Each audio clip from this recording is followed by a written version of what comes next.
Well, can you believe it? Apparently something has just come out, which if anything has kind of left Labour's one in, one out migrant deal in tatters, where it should be in my opinion, because let's face it, at the end of the day, it will do nothing to reduce the pressure or demand on our public services, surely, and this just proves that we need a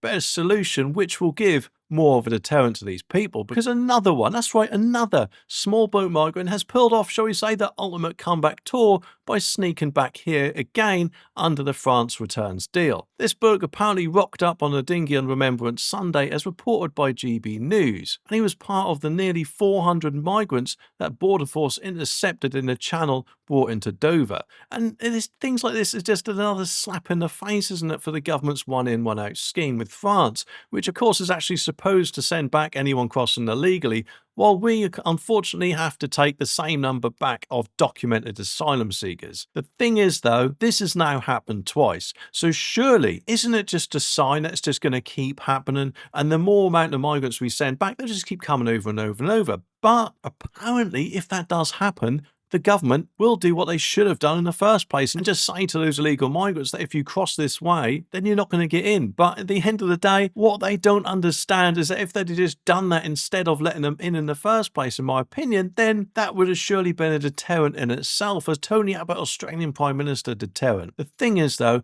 it's only been a few days, remember, since another migrant was sent back for a second time after making 2 small boat crossings in less than 2 months. And a Home Office spokesperson, no, they chipped in a bit, saying that anyone looking to return to the UK after being removed under the UK-France agreement is wasting their time and money. And they went on to say that the individual was caught by biometrics and detained straight away, and this case is being fast-tracked to get him sent back to France as soon as possible, which, yes, is good that he's now going to be sent back to the safe country of France, where he should have stayed, in my opinion, if he is fleeing war, because obviously it's a safe country. The thing is, and correct me if I'm wrong, and obviously my crystal ball predictions aren't always too good, because let's face it, I haven't won the lottery yet, but my crystal balls are telling me that this bloke will just perhaps return again, surely hoping to stay or sneak in or whatever, making even more of a mockery than this. The thing is though, who actually thinks that if they had actually stuck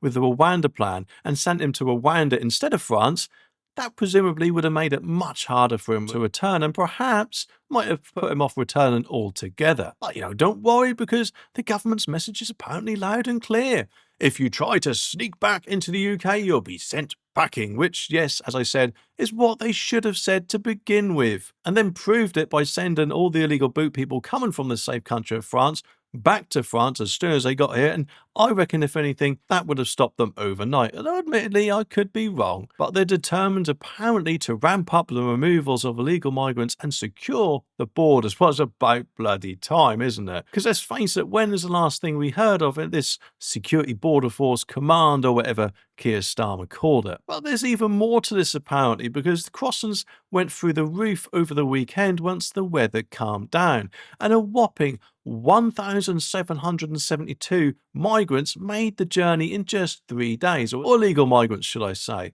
with 621 arriving on Thursday, 648 on Friday and 503 on Saturday, all crammed into dinghies averaging 71 people each. And with Sunday's numbers still apparently to come in, the total is likely to go even higher than that. It's just absolutely ridiculous, isn't it? What do you reckon about this? Let me know down in the comments.